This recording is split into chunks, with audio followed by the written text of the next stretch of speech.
Friends, कई बार आपने सुना या देखा होगा वीलुकअप के साथ मैच फंक्शन का यूज होते हुए। लेकिन हम इस मैच फंक्शन को वीलुकअप के साथ क्यों यूज करते हैं, इससे हमारा क्या फायदा है, जानेंगे आज के इस वीडियो में। बने रहिए वीडियो के अंदर। यहां मेरे पास ऑर्डर डिटेल का एक डेटा है।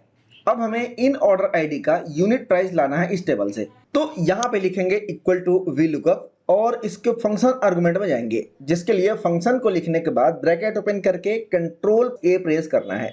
यहां सबसे पहले पूछ रहा है लुकअप वैल्यू। इसके अंदर उस वैल्यू को या उस सेल के रेफरेंस को इनपुट करना है जिसके लिए हमें डेटा सर्च या लुकअप करना होता है। जैसे हमें यहाँ पे इस ऑर्डर आईडी के लिए डेटा लाना है, तो इस ऑर्डर आईडी वाले सेल का रेफरेंस यहाँ इनपुट कर देंगे। नेक्स्ट है टेबल एरे।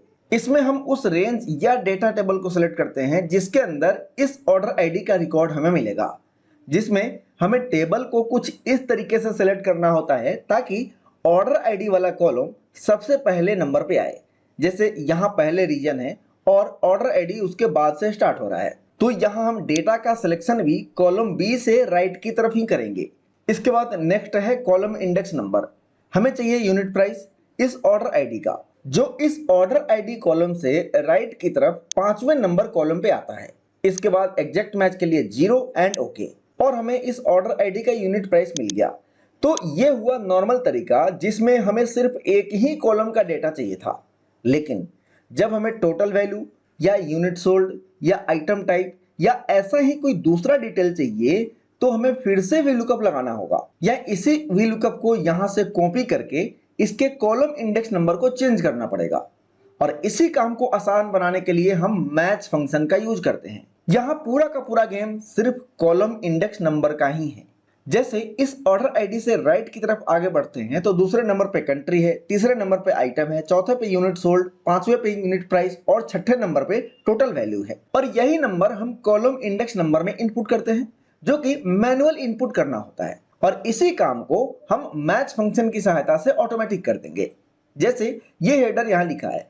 अब हमें पता करना हो कि इस पूरे रेंज में इसकी पोजीशन क्या है, तो हमें तो पता है नंबर 5th पे है, लेकिन इसे फंक्शन से कैसे लाएंगे, उसके लिए यहां लिखेंगे इक्वल टू मैच। इसको भी चाहिए होता है लुकअप वैल्यू, यानी वो वैल्यू या उस सेल रेफरेंस के अंदर इनपुट किया गया वैल्यू जिसकी पोजीशन हमें किसी दूसरे रेंज से पता करनी है। जैसे हमें इस हेडर का पोजीशन चाहिए, तो लुकअप वैल्यू में इस सेल के रेफरेंस को इनपुट करेंगे, कॉमा लुकअप रेंज में हम इस डेटा के हेडर को इस ऑर्डर आईडी से राइट की तरफ सेलेक्ट करेंगे। यानी ये जो लुकअप वैल्यू है, ये जो हेडर नेम है, वो हमें इसी रेंज के अंदर सर्च करनी है, इसी रेंज के अंदर से पोजीशन चाहिए।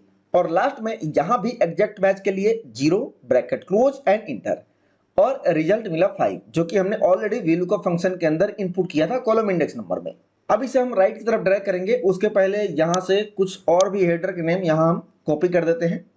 अब इसे राइट की तरफ ड्रैग करते हैं, लेकिन यहां रिजल्ट गलत आएगा, क्योंकि जब हमने इस मैच फंक्शन को राइट की तरफ ड्रैग किया तो इसके अंदर सिलेक्टेड रेंज वो भी ऑटोमेटिकली ड्रैग हो गया।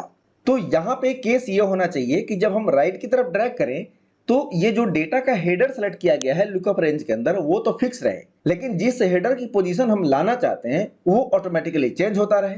दूसरा कंडीशन ये भी है कि जब हम इस फॉर्मूले को नीचे की तरफ ड्रैग करें तो भी इस टेबल का जो हेडर है वो फिक्स रहे, साथ ही जिस हेडर का पोजीशन हमें चाहिए उसका भी सेल फिक्स रहे। यानी वो राइट टू लेफ्ट या लेफ्ट टू राइट तो ड्रैग हो, लेकिन टॉप टू बॉटम ड्रैग ना हो। ऐसे में हमें इन सारे डिफरेंसेस को फिक्स करने होंगे। तो इस मैच फंक्शन को एडिट करते हैं, और सबसे पहला है लुकअप वैल्यू, जिसके सिर्फ रो वाले पार्ट को फिक्स करेंगे। इसके लिए हमें $साइन रो नंबर के पहले लगाना है। इसके बाद है लुकअप एरे वाला पार्ट, यानी ये हेडर वाला पार्ट। ये हेडर हमेशा फिक्स होगा। इसके लिए हम $साइन रो और कॉलम दोनों के पहले लगाएंगे, दोनों ही सेल रेफरेंसेस में, क्योंकि हमें जो पोजीशन या इंडेक्स नंबर चाहिए वो सिर्फ इसी रेंज के बीच से ही आना है। अब इसे राइट की तरफ ड्रैग करते हैं, तो जितने भी हेडर यहाँ हैं वो इस टेबल के हेडर के साथ मैच होने पर उसकी पोजीशन भी हमें मिल रही है। और यही नंबर हम वीलुकअप के अंदर कॉलम इंडेक्स नंबर की जगह यूज कर लेंगे। तो अब इस मैच फंक्शन को यहां से हम कॉपी करते हैं और इस वीलुकअप के अंदर नंबर 5 की जगह पेस्ट कर देंगे। साथ ही इस वीलुकअप के रेंज को भी फिक्स करना होगा। जहां इस लुकअप वैल्यू के कॉलम को फिक्स करेंगे ताकि इसे लेफ्ट टू राइट ड्रैग करें तो हमेशा इसी कॉलम का रेफरेंस ले, जबकि हम रो को फिक्स नहीं कर रहे हैं, रो टॉप टू बॉटम मूव करता रहे। इसके बाद जिस टेबल से हमें इस ऑर्डर आईडी का डिटेल चाहिए वो पूरा का पूरा टेबल ही फिक्स होगा, यानी $साइन रो और कॉलम दोनों के पहले लगेगा। अब करते हैं इंटर और फिर इसी फॉर्मूले को कॉपी करके इन सब के अंदर पेस्ट कर देते हैं और यहाँ जितने भी ऑर्डर आईडी हैं उसके कॉरेस्पॉन्डिंग यहाँ दिए गए हेडर के अनुसार उसका डेटा लुकअप होकर आ रहा है। तो ये है V lookup with match function. I hope आप वी लुकअप के साथ मैच फंक्शन को यूज करने के तरीके को समझ गए होंगे। अगर आपको यह वीडियो पसंद आया तो इसे लाइक और शेयर करने के साथ साथ चैनल पर नए हैं तो सब्सक्राइब करके बेल आइकन पर क्लिक करना ना भूलें। मिलेंगे ऐसे ही एक नए और इंटरेस्टिंग टॉपिक को लेकर, तब तक के लिए नमस्कार।